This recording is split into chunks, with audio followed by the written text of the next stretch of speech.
नमस्कार, आप देख रहे हैं स्टेट खबर। हम आज कैथल के गांव सेघा में पहुंचे हैं। यहां पर हरियाणा विद्यालय शिक्षा बोर्ड में टॉप बच्चों में शामिल होने वाली एक बिटिया हमारे बीच हैं, जिनका नाम स्नेहा है। स्नेहा ने 500 में से 494 अंक हासिल करके जिले में तीसरा स्थान हासिल किया है। गांव में प्रथम है, पूरे गांव में खुशी की लहर है। कल से ही स्नेहा के घर पर बधाई देने वालों का तांता लगा हुआ है। स्नेहा किस तरह से पढ़ती थी, कैसे उन्होंने नंबर हासिल किए, स्कूल ने क्या सहयोग किया, कैसे उसके परिजनों ने सहयोग किया, इन सभी बातों को हम आप लोगों को बताएंगे। आइए हम बात करते हैं सबसे पहले हमारी उस बिटिया स्नेहा से। बेटा बधाई हो सबसे पहले आपको। Thank you sir. तो आपको जब रिज़ल्ट का पता चला कैसा महसूस हुआ?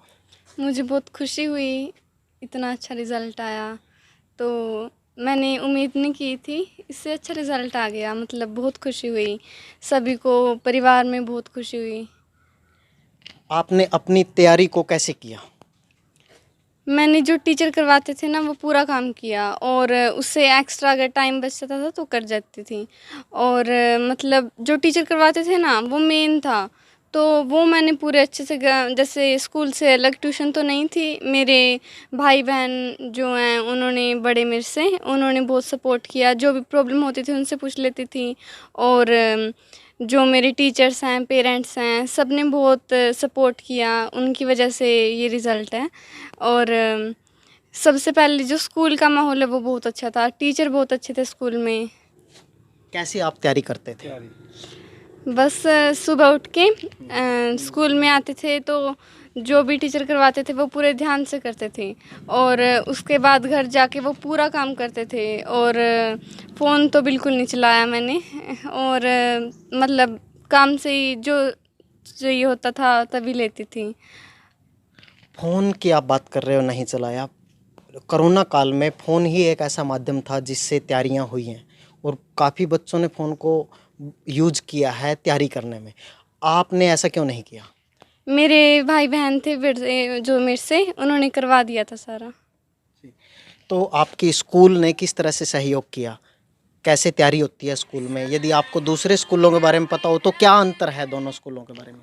स्कूल का माहौल बहुत ही अच्छा रहा है, स्कूल की मैनेजमेंट ने बहुत सपोर्ट किया, और टीचर बहुत ही अच्छे थे।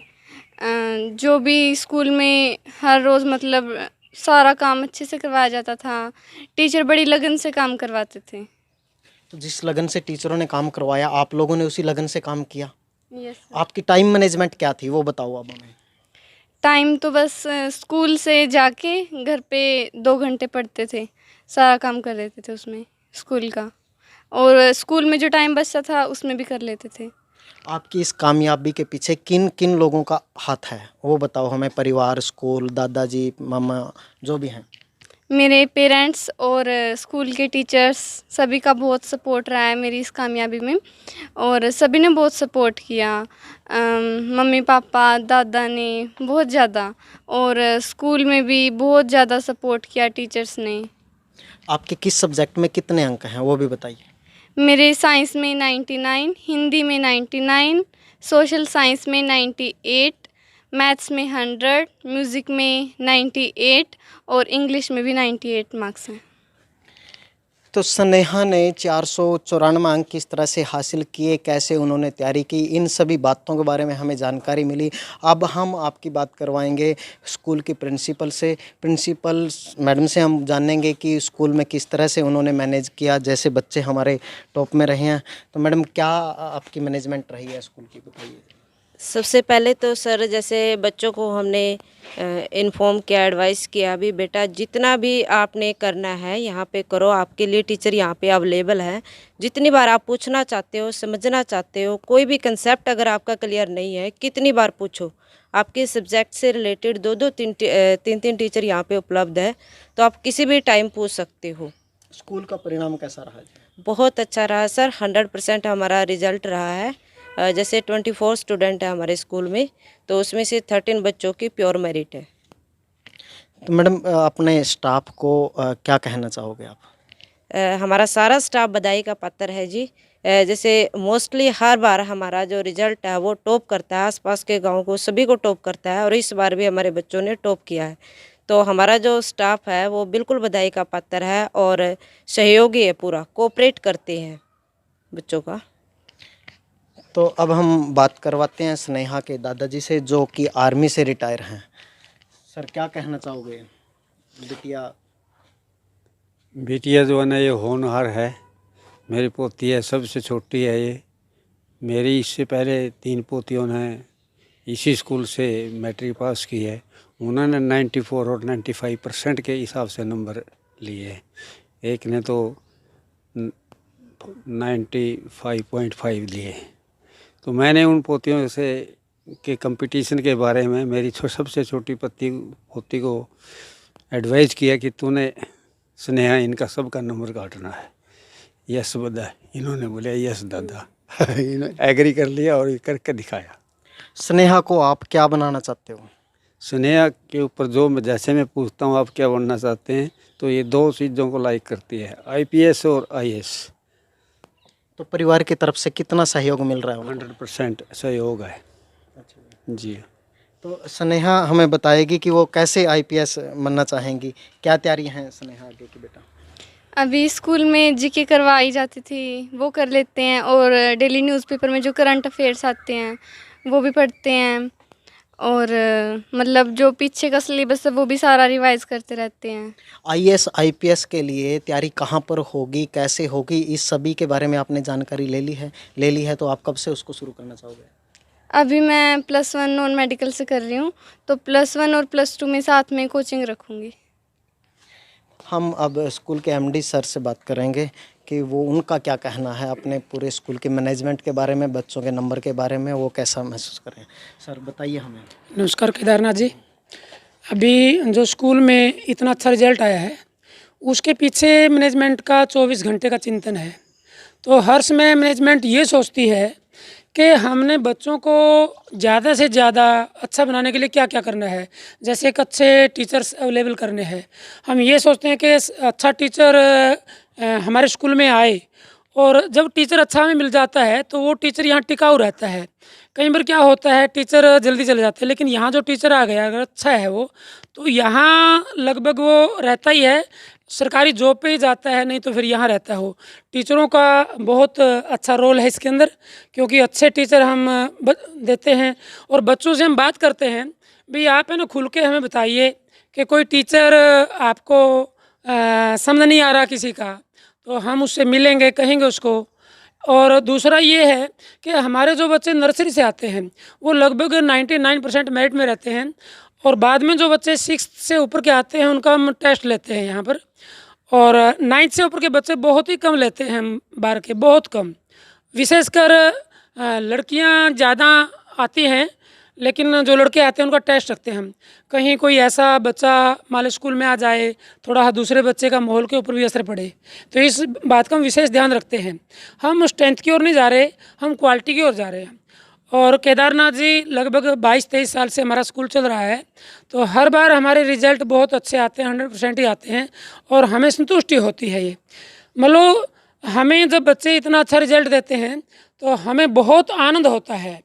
तो इसमें बच्चों की जो मेहनत होती है और पेरेंट्स का जो सहयोग होता है और टीचर्स का जो परिश्रम होता है, ये सब रंग लाती है। और एक अच्छा माहौल आज 15-20 गाँव के अंदर अपने स्कूल का एक नाम है। 2 बातों में गिना जाता है कि एक तो यहाँ के जो रिजल्ट वो बेहतर रहते हैं, दूसरा ये है कि यहाँ का जो माहौल है वो बहुत अच्छा है, कि कोई भी माँ बाप यहाँ अपने बच्चे को लगा करके निश्चिंत हो जाता है कि उस स्कूल का जो माहौल है वो बहुत बढ़िया है। 22 साल में अपने स्कूल में किसी प्रकार का भी कोई ऐसा घटना या कोई ऐसा नहीं घटा आज तक। कोई भी छोटी मोटी जो घटनाएं होती हैं बच्चों की, वो भी नहीं है। यहाँ का जो 22 साल का लगातार माहौल है वो पेरेंट्स और आजू बाजू के जितने भी गांव हैं वो लाइक करते हैं। लगभग 14-15 गांव से हमारे बच्चे आते हैं, कैथल से, जैसे रसोड़ा, प्योदा, सिसला, सिसमर, काकोत, पिलनी, देवगढ़, सिरगढ़, पैणी, शुगर मिल, इन सब से हमारे बच्चे आते हैं।